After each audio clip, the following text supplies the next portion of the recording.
Everyone, Tox Pop fans, RK Stud with you again from 2013 Detroit Fanfare. It is more than a privilege to be sitting next to Mr. Jeff Smith. How you doing? Wonderful. You? I'm having a great time. It's a good show. Even though you're from Columbus and we're both up here in Michigan. That's yeah, we gotta watch out now. And of course, you know, going back to the first episode of Back As You Been, Tony reviewed Bone. So it is more than an honor for us just to be here in this room. Fantastic. Thanks for reviewing my books, Tony. It was a pleasure. Okay, and of course, you know, everyone knows how, you know, how popular and big Bone is, and of course, you've written stories that have kind of come back to it, Big Bone Johnson Adventures, Right. and Rose, and I was wondering, first off, how did you get into drawing? Well, it came kind of naturally to me as a kid, and it was because I loved comics. I mean, from the time I was like 4, I can remember my favorite day of the week was Sunday, so I could read Sunday comics and stuff like that. Or my dad would have to read them to me. And I loved cartoons on TV, like Bugs Bunny, and but it was immediately I had a desire to try to draw the cartoon characters I saw in the paper and on TV. And I just started learning how to do it. Okay, and you, of course, went to Ohio State University, and you did the strips for the newspaper? Go Bucks. Yeah, go Bucks. How was that? Oh, that was fun. I was able to go to Ohio State. And then back in the late 70s and early 80s when I was going to college, cartoons were pretty frowned upon. It's a very different landscape out there right now. There are actual colleges that offer courses and majors in comics and cartooning now. But back then, it was very difficult. So I didn't take cartooning at Ohio State, but they had a student newspaper that had a circulation of 50,000.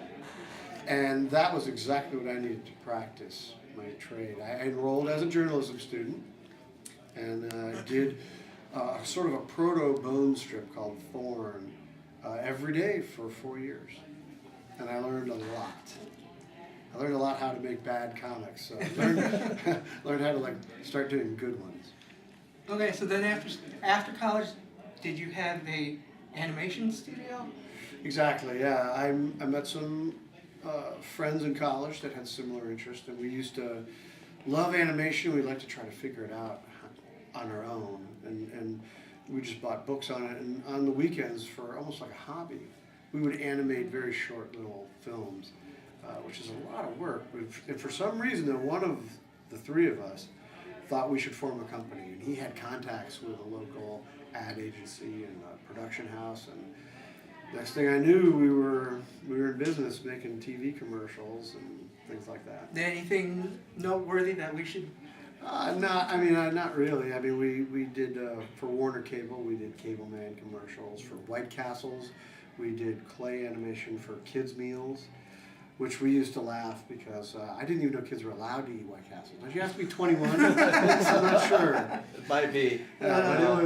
But we had a good time. We learned a lot, and it was always a thrill. The moment you you shot film or video of your first pencil test or whatever, and you saw your drawings actually come to life and move, that was such a thrill. Loved it. And then how did you come about creating the wonderful world of Bone? Well, the Bone characters are something I drew back when I was a kid, copying off of the newspaper pages, and I wanted to make my own Snoopy or my own Pogo, you know, or Mickey Mouse. So I just attempted, I drew millions of characters, but they were all terrible. Except this one, I kept drawing him, and eventually I was interested in all his different expressions, and he almost kind of came alive, this little character, Phone Bone. The thing I forgot was that Mickey and Snoopy and Pogo are all animals. And I forgot to, and on my little guy, I had the big nose and the 3 fingers and the big feet, but I forgot to give him ears or a tail, so he became a bone. It works just fine. Okay, great. It just works just. It's hard to explain sometimes. It works out just fine. Good. The characters are believable, in this medieval Mhm. world called the Valley. Yeah. And you got a really big deal with it. And I want to ask you, what's going on with the Bone movie being in any process, or? Well, How long I'm are not we? quite sure. I mean, right now Warner Bros. Has the rights. They're working very hard on it, but they seem to be stuck. They've written about, oh God, I don't know, at least 5 solid scripts that just aren't working for them. So I honestly at this point don't know what the fate of the Bone movie is. And I've been with 3 studios now, and they've all had the same difficulty trying to turn the strange thing that is Bone, that's gigantic in the book form, and turning it into a film. So they're not done yet. We can keep our fingers crossed, but I can't say I really know. Well, as for a big fan like me, would like to say, I think the movie should be trilogies, books 1 through 3, 4 through 6, 7 through 9. You heard it, Warner Brothers. There it is. Exactly. I mean, why not? Lord of the Rings can do it. Why not? Boom. Sure. And Leave in it fact, as is. that's the way Warner, or the people I am working with at Warner Bros. That's what they wanted to do originally, but then it got into the, once it gets into the studio system, it gets up into the executive level. Yeah, things, people start knocking things down. Mm-hmm. And so, but I'm not going to say it's totally can't happen, but Anything can happen. We can hope, though. yeah, we can hope. And then, the last few years, you've been doing a book called Razzle. Yes. And could you explain that any more to us? Well, I read the first book before coming here. Well, I don't have what you call in Hollywood the elevator pitch, meaning like from the time you get on the elevator to the time you get off, you can explain the whole thing in one quick go. But I'll try. Okay. It's the story of an ex-military engineer who discovers the lost journals of Nikola Tesla.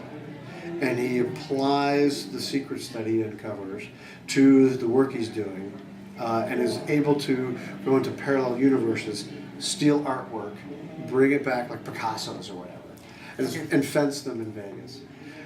But the government catches on and builds their own version machine and starts chasing him.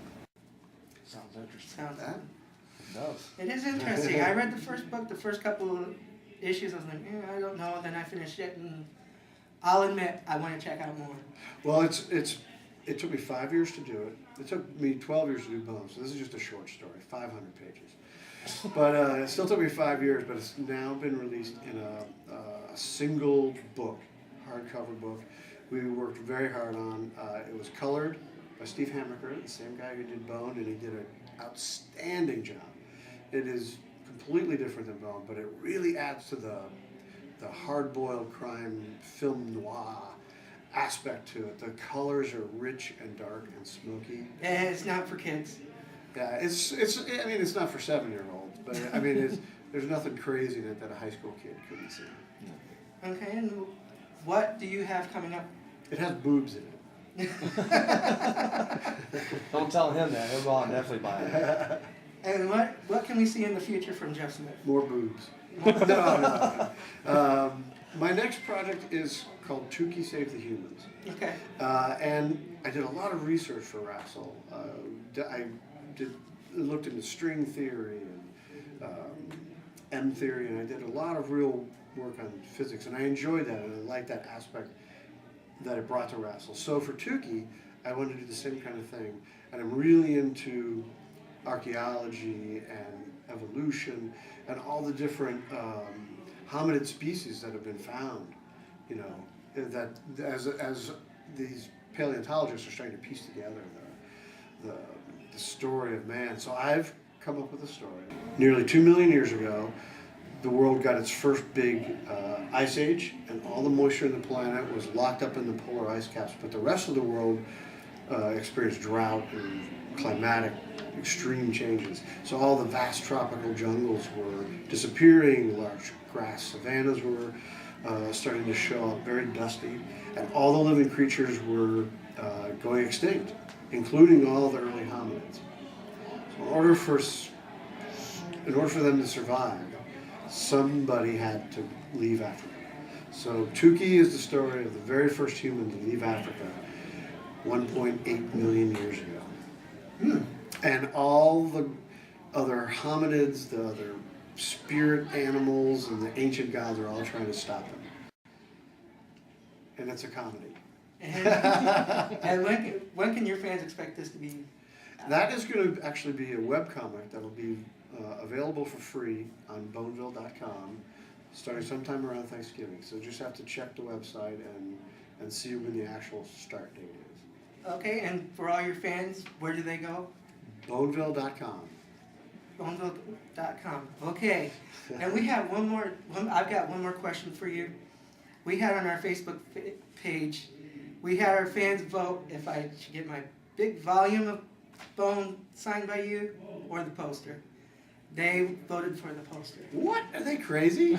Yes, so Well, if that's what they said, that's what that they is had to do. what they said, yes. And I gotta stick to what our fans. All right. Well, is there a book or something I can put on there? Oh, yes. All right. Actually, Here's yes. Here we go. Oh, I am not going to sign this. I wouldn't even if you asked me now, because the fans said. Because the I'm kidding. fans said. I'm kidding. Thank you, fans. You really have made this day a downer. That is not true. And I'm gonna sign. No, this- And I'm gonna sign the book too. Don't worry.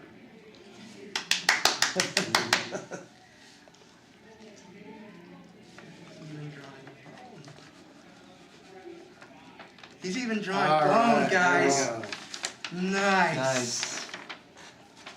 Cameraman, can you get that? yeah, we'll try. Come on, Tony. Use the zoom lens.